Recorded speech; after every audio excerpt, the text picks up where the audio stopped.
Hello guys, स्वागत है आपका अपने YouTube चैनल पे इकोनॉमिक्स ऑफ नो रट्टा ओनली कंसेप्ट। जैसा कि आपको पता है हम एक सीरीज कवर कर रहे हैं क्लास 12 मैक्रो इकोनॉमिक्स के लिए, जहां पे हम एक यूनिट को कवर कर रहे हैं, इनकम एंड एम्प्लॉयमेंट वाली यूनिट नंबर 3 मैक्रो इकोनॉमिक्स के लिए। उसी यूनिट में हम आज पहुंचे अपनी वीडियो नंबर 3 पे। इससे पहले 3 वीडियो आ चुकी है, अगर आपने उसको नहीं देखा तो देख लीजिए ताकि इस वीडियो में आपको अच्छे से और ज्यादा समझ आए। ठीक है, अब बात कर लेते हैं इस वीडियो की। इस वीडियो में हम क्या डिस्कस करेंगे, जैसा कि आपको पिछली वीडियो में हमने डिस्कस करा था। क्या डिस्कस करा था? हमने डिस्कस करा था भाई कि जो कंजम्पशन फंक्शन होते हैं वो दो टाइप के होते हैं, marginal propensity to consume, right, और एवरेज प्रोपेंसिटी टू कंज्यूम। उसको हमने डेफिनेशन देखा एंड उसका एक टेबल से फॉर्म में न्यूमेरिकल भी सॉल्व करके देखा, राइट, एक टेबल की एग्जांपल भी सॉल्व करके देखा। अब आगे बढ़ते हैं, जो आज हमें देखना है वो है वैल्यूज, राइट। वैल्यूज किसकी भाई?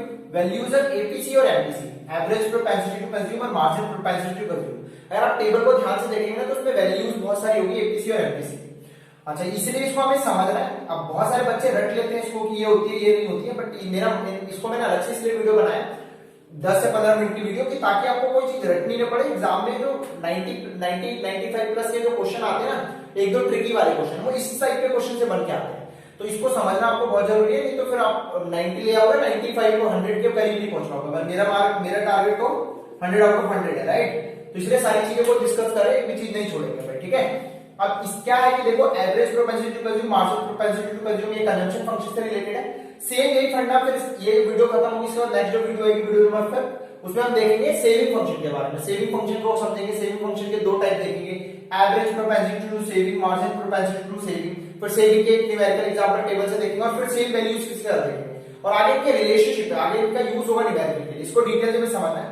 अब एक क्वेश्चन से ट्रिकी टाइप के क्वेश्चन बनते हैं कि इनकी वैल्यू कहां से कहां लाई करेगी, ये वैल्यू कैसे आएगी, क्वेश्चन देके एमसीक्यू में पूछ लेगा, तो आपको उसको समझना है, ठीक है। तो मैंने बता दिया इसकी इंपॉर्टेंस। अब वीडियो शुरू कर लेते हैं।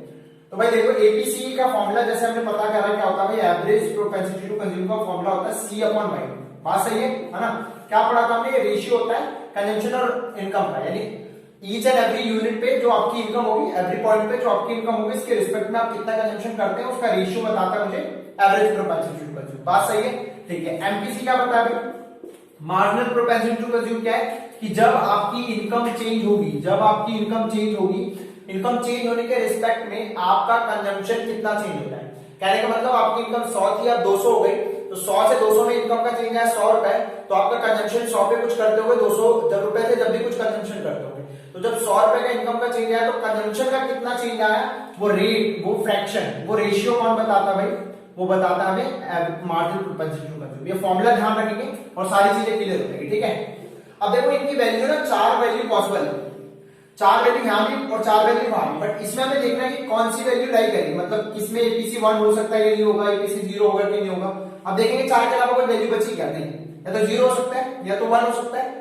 0 नहीं होगा तो नेगेटिव में वैल्यू जाएगी, यानी लेस देन 1, और 1 नहीं होके 1 से ऊपर होगा तो ग्रेटर देन 1, ठीक है भाई। तो ये 4 वैल्यू पॉसिबल है, यहां भी 4 वैल्यू पॉसिबल है। सेम सेविंग में भी 4 होगी और उसमें भी 4 होगी, बट चारों वैल्यू नहीं है एमपीसी की और चारों एमपीसी की नहीं है। यही तो कंफ्यूजन है, कुछ एपीसी में 2 ये वैल्यू लाई करेगी, एमपीसी में ये 2 वैल्यू लाई करेगी, सेविंग वाले में 2 और कोई लाई करेगी, तो कितना रखेंगे आप? 16-17 वैल्यूज बन जाएंगे ऐसे, ठीक है। तो वही आपको लॉजिकली समझना है कि कब एपीसी की वैल्यू कहां से कहां तक लाई करती है, ठीक है। अब समझना है इसको बात को। पहला एपीसी के 1 से शुरू करते हैं, ठीक है भाई। लॉजिकली यहां बताता जाऊंगा और आप समझते जाना कि क्या मीनिंग है इसका, ठीक है। अब देख लेते हैं यहाँ पे एपीसी का फॉर्मूला सी अपॉन वाई होगा। अच्छा, मेरे को एक बात बताओ, कोई भी वैल्यू फ्रैक्शन में लिखी हुई है ना, ऊपर न्यूमरेटर और डिनोमिनेटर होते पता ना। अब ऊपर वाली जो वैल्यू है और नीचे वाली वैल्यू है, अगर मेरे को रिजल्ट 1 मिल रहा है, कहने का मतलब एपीसी 1 मिल रहा है, वैल्यू 1 मिल रहा है, तो उसका मतलब क्या है? न्यूमरेटर और डिनोमिनेटर सेम होने चाहिए। ऊपर वाली वैल्यू नीचे वाली वैल्यू सेम होगी जब तो मिलेगा भाई। 10/10 मिलके ही तो मिलेगा, और कोई पॉसिबिलिटीज है क्या? नहीं, बिल्कुल नहीं है सर पॉसिबिलिटीज। तो अगर मैं फॉर्मूला देखूं एपीसी का और सी अपॉन वाई वैल्यू 1 आ रही है, ठीक है, लॉजिकली समझना, तो ये 1 कैसे आ सकता है? जब कंजम्पशन अपॉन इनकम वाई होती है, राइट, यही मैथमेटिकली बोलते हैं हम। अब कुछ सोचो, सी इक्वल टू वाई हो सकता है क्या? कंजम्पशन मेरे इनकम के इक्वल हो सकता है क्या? सर बिल्कुल हो सकता है। अगर आप 100 रुपए कंजम्पशन कर रहे हैं और आप उतना ही आपने खर्च कर दिया, यानी 100 रुपए आपकी इनकम है उस एक पॉइंट ऑफ टाइम पे, और उतना ही आपने कंजम्पशन कर दिया, यानी सेविंग 0 करिए, तो आपकी जो एपीसी की वैल्यू है वो 1 हो सकती है। अरे बात समझ आएगा? तो मुझे एक बात समझ आएगी, एपीसी की वैल्यू 1 हो सकती है और एपीसी की वैल्यू होती है, इसका लॉजिक हमने याद रखिए। लॉजिक बहुत जरूरी है समझना, क्यों बता रहा हूं, लॉजिक के बिना रटोगे तो भूल जाओगे, ठीक है। इस तरीके से करना, कभी भूलोगे नहीं। नेक्स्ट क्या देखना है वैल्यू? नेक्स्ट है भाई एपीसी जीरो। एपीसी जीरो हो सकता है क्या? एपीसी जीरो का मतलब क्या है? वही वाली बात, सी अपॉन वाई है। अगर इसको जीरो लाना है तो मुझे इसको जीरो लाना है, इसका मतलब सी जीरो होगा। अरे बात समझ आई क्या? अगर वाई जीरो होगा तो भाई पता ना, अगर नीचे वाला जीरो होता तो अनडिफाइंड हो जाएगा, तो वो तो वाई जीरो का भी हो नहीं सकता। ठीक है, मतलब वाई इनकम जीरो हो सकता है, बट जब मेरे को यहां जीरो लाने, पूरी वैल्यू को जीरो लाना है, वाई जीरो हो सकता है बट पूरी वैल्यू को जीरो लाना है, इसका मतलब सी जीरो, राइट। वाई जीरो होगा तो क्या हो जाएगा? अनडिफाइंड हो जाएगा ना, आपने पढ़ा है ना मैथ्स में, अगर 3 बाई जीरो होगा तो अनडिफाइंड हो गया, बट मुझे पूरी वैल्यू जीरो चाहिए, तो मैथमेटिकली क्या बोलता है कि भैया सी जीरो होना चाहिए। ठीक है, सी जीरो होना चाहिए। तो ये तो मैं मैथमेटिकली समझ आया, बट लॉजिक क्या बोलते हैं? सी जीरो हो सकता है क्या? अरे कंजम्पशन का भी जीरो हो सकता है क्या? आप जब इनकम जीरो है जब भी कंजम्पशन करो, इनकम जब जीरो है जब भी कंजम्पशन करो, डिसेविंग करो। आप बिना खाए, बिना एसेंशियल चीजों को कंज्यूम करे रह सकते हो क्या? कंजम्पशन जीरो कर सकते हो क्या? बिल्कुल नहीं कर सकते। यानी कंजम्पशन जीरो नहीं होगी तो एपीसी की वैल्यू कभी जीरो नहीं होगी। इसका मतलब मुझे ये पता चला कि एपीसी की वैल्यू कभी भी जीरो नहीं हो सकती। इसको नोट बना लेना ऐसे करके, और ऐसे ही लिखना, ये सब नोट करने की जरूरत नहीं, लिख के क्रॉस वाला नोट कर लेना ताकि आपको याद रहेगा।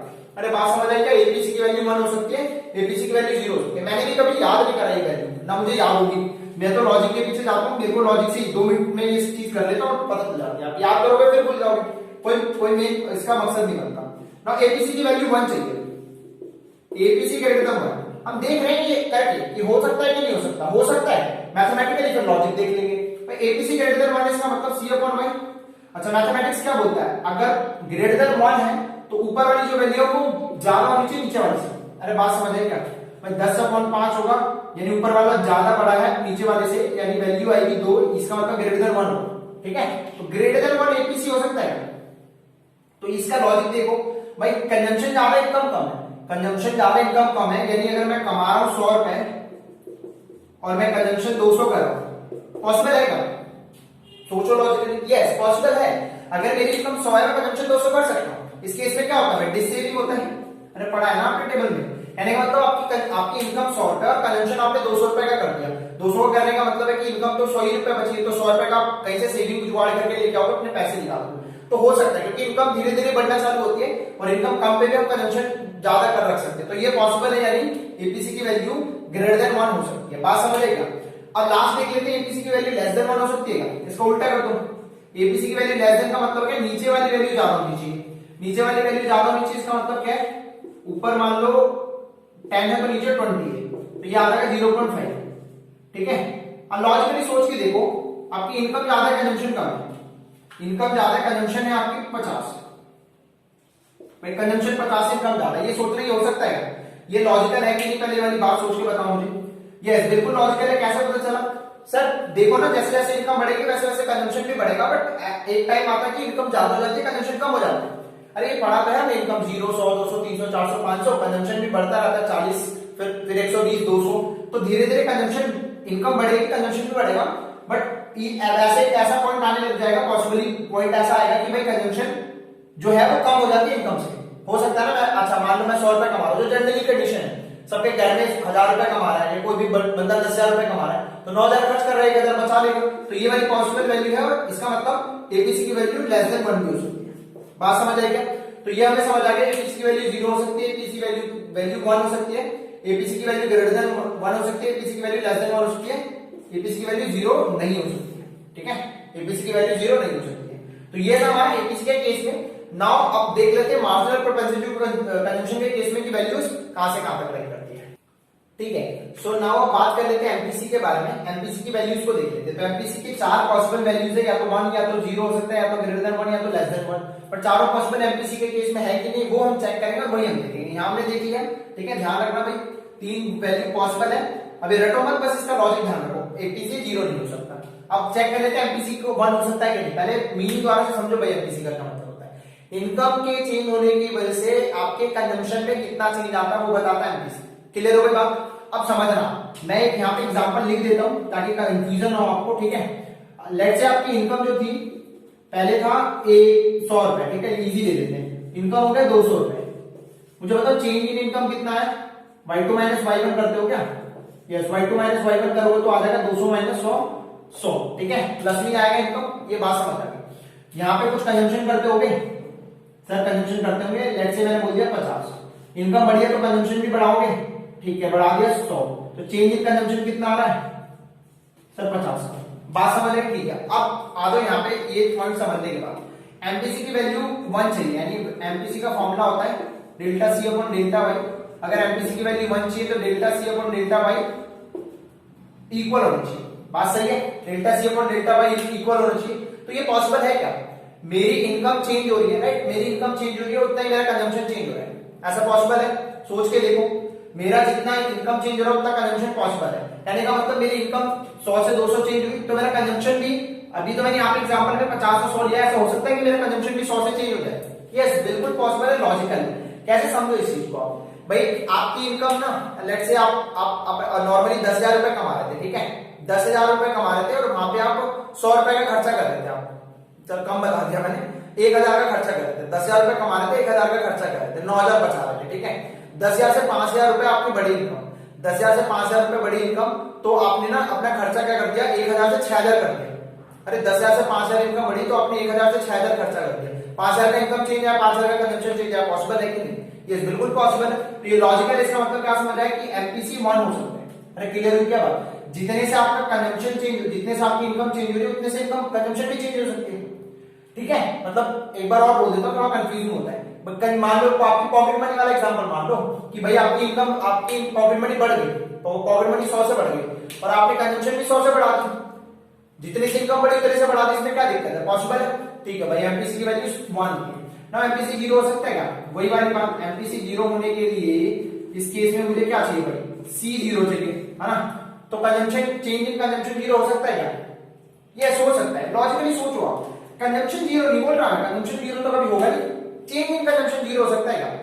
मान लो आपकी इनकम 100 थी, आपकी इनकम 200 हो गई, ठीक है, आपका कंजम्पशन 50 था, आपने अभी भी 50 रखा, अरे रख सकते हो ना भाई, 50 पहले था तो 50 से ही एसेंशियली चीजें काम धंधा चल रहा था, कोई दिक्कत नहीं हुई। अपने द्वारा इनकम बढ़ने पे जनरली कंजम्पशन बढ़ती है, बट जरूरी थोड़ी ना कि हमेशा ही बढ़ाई दे, नहीं बढ़ा रहा है इस समय, कंजम्पशन सेम रख रहा है, तो कंजम्पशन सेम रख रहा है मतलब चेंज कितना आएगा इसमें, चेंज 0 आएगा, ऊपर वाला 0 यानी टोटल 0 हो सकता है, यानी एमपीसी 0 हो सकता है।